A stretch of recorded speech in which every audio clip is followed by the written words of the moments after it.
content. Napakasimpleng menu ngayon ang gagawin natin. Yung magluluto tayo ng patola. Gisa lang natin ng gisa lang natin siya ng chicken. Karne ng manok. At saka lagyan natin siya ng Black Angus. Simple lang. Panoorin niyo po. Kumusta naman po kayo? Sana nasa mabuti kayong kalagayan. Ito na po ako. Balik sa pagluluto. Sana nasa mabuti kayong kalagayan. Shout out sa inyong lahat. Shout out sa mga subscriber ko dyan na laging tumatangkilik sa aking YouTube channel na kahit hindi pa gaano maganda, at least meron akong naihahanda o na ipapa-share sa inyo kahit pa paano. Kahit itong kalagayan ko, ginagawa ko lang, linilibang ko lang sarili. So, sana po hindi kayo magsawang manood o sumuporta sa aking YouTube channel kahit malit lang. Pero at least malapit na tayo mag 1K. Malapit na tayo mag 1K. So, maraming salamat sa inyo sa patuloy na pagtangkilik na may pagpalain kayo ng ating buong may kapal. Sana lagi kayong safe, malayo sa anong klaseng kapahamagan at karamdaman. So, start na tayo. Samahan niyo ako.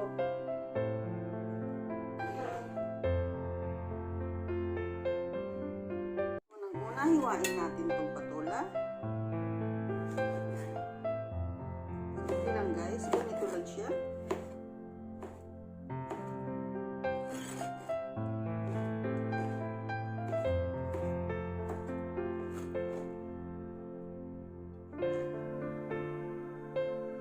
Hugasan na natin ito. Balatan na rin.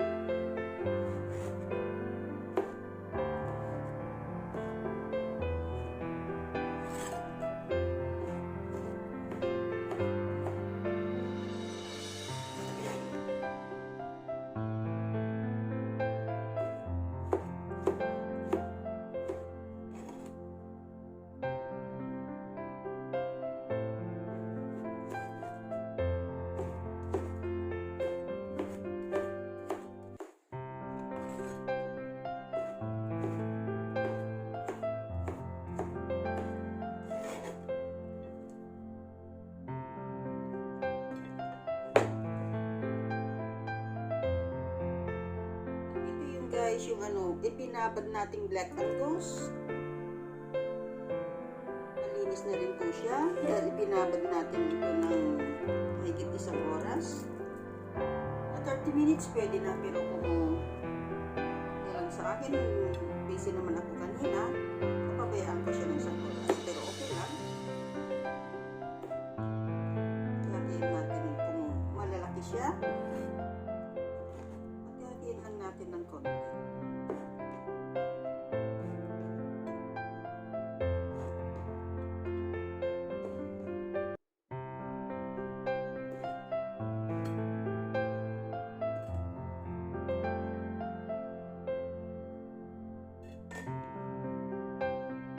Meron ako na-ready dito na ricado. Meron tayong garlic, onion. Ganito po ang hiwa ng onion ko, pero nasa sa inyo po kung anong gusto nyo hiwa. Pero sa akin, mas gusto ko yung ganito, malalaki. Matamis-tamis kasi itong white onion. Tapos meron na rin akong na-marinate dito na karne ng manok. Inarinate ko lang siya ng black pepper. Lagyan ko siya ng olive oil at saka salt. Yun lang po ang marinated ko siya. Inarinate ko siya ng gano'n lang. Napakasimple lang po. Simple menu lang po ang aking gagawin. Siyempre, gagamit tayo ng olive oil. Required required kasi sa akin na gagamit ng olive oil. Pero nasa sa inyo na po kung anong klaseng mantika, oil gusto nyong gamitin. So, tara let's, magluluto na tayo. Siya nga pala guys, mag-additional tayo ng seasoning, pangpalasa. Ito ang oyster sauce. Gagamit tayo dyan. At nag-mix po tayo ng harina. Nilagyan natin ng tubig. Gawin natin yung pampalapot sa menu natin. Cubes at saka salt. Ito ang ingredients po natin. So, magluluto na po tayo. Start na po tayo. Start na po tayo magluto guys. Painitin natin ang sartén.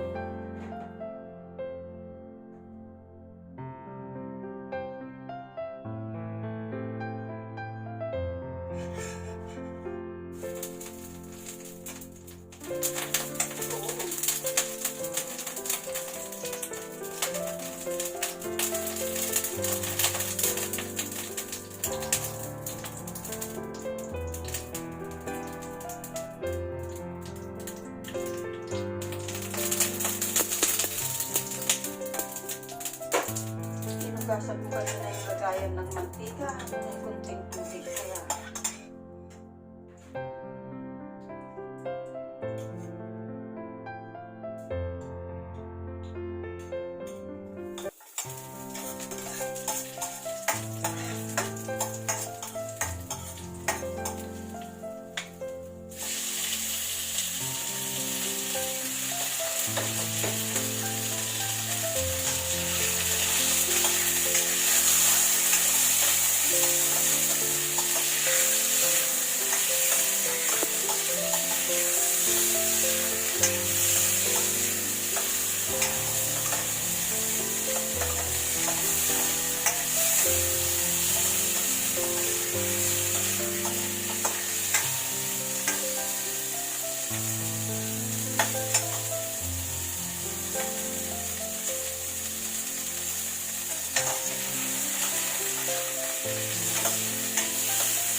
nag-igisa na yung chicken natin.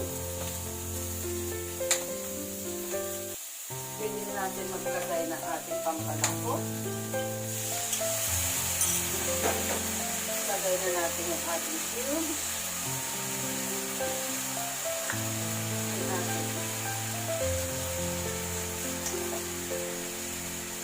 Oyster sauce. Yung ating gulay.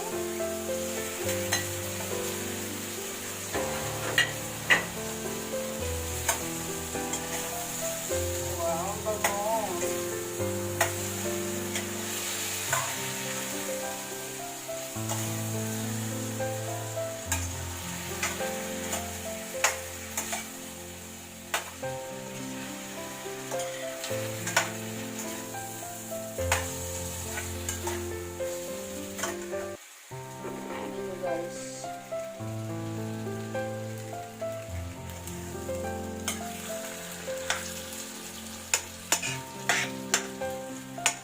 Kunting apoy lang ang ano natin, below medium heat para hindi masyadong masunog.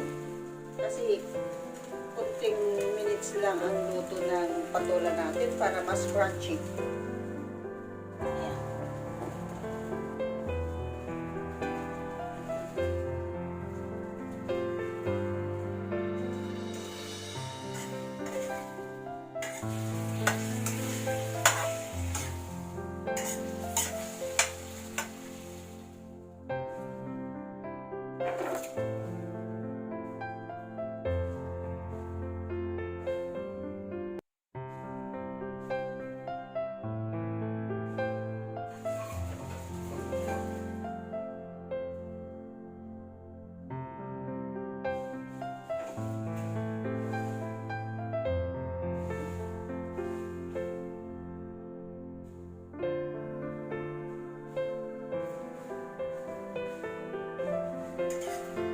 Malapit na maluto.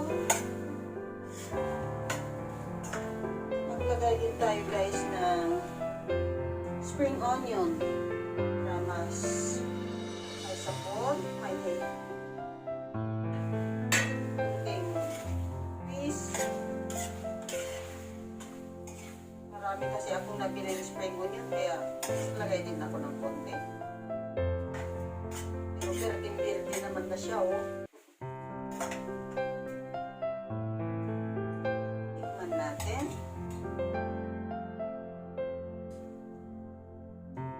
Sugar.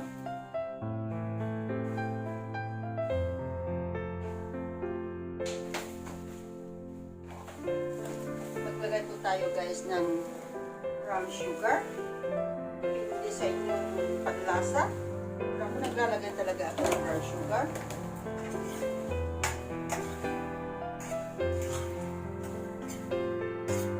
Ayan, luto na guys.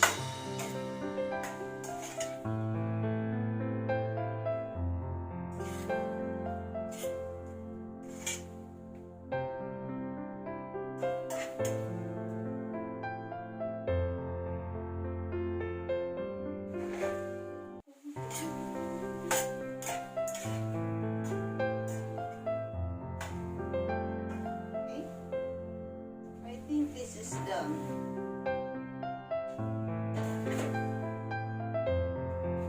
Tadaan! Guys, ito na yung niluto natin.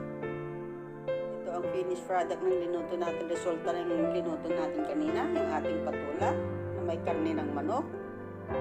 Tsaka Black Fungus. Crunchy yung patola niya at manamis-namis dahil bagong pitas yung patola guys. Lang natin dyan sa chino. Ito siya. At sana nagustuhan nyo. At sana balang araw magaya nyo rin ito. Napakasimple po. Affordable. Vegetables. Karamihan nandyan lang sa bakuran, likod ng bakuran natin. Minsan nahihingi natin. Mabibili man natin, mura lang. So, subukan nyo guys. Ito ang aking version ng paggigisa ng patola. May Black Angus. Pwede namang wala. Basta lagyan natin ng pampalapot na cornstarch o harina, oyster sauce. Ayos na yan. Samahan ng kanin o kaya plain arroz caldo, plain lugaw. Yun lang po ang gusto kong isama dito o isabay. Yung plain lugaw kasi dinner ko na po ito. Kahit papakin lang, okay lang. Para hindi naman heavy ang tiyan pagtulog ng gabi. Okay. Sana nagustuhan niyo po ang aking menu for today. At sana po, lagi niyo pong tangkilikin ang aking YouTube channel kahit maliit o hindi magandang pagkagawa. Sana lagi po kayong nandyan. Lahat ng mga subscriber ko, lahat ng mga tumatangkilik. Sana nandyan kayo po lagi. Once again, maraming salamat sa inyong lahat. Sana gabayan kayo ng ating Panginoon. Saan man kayo pumunta, mag-ingat po tayo lagi at please subscribe and like my channel, share and comment down below. So guys, thank you very much. Bye-bye. See you next vlog.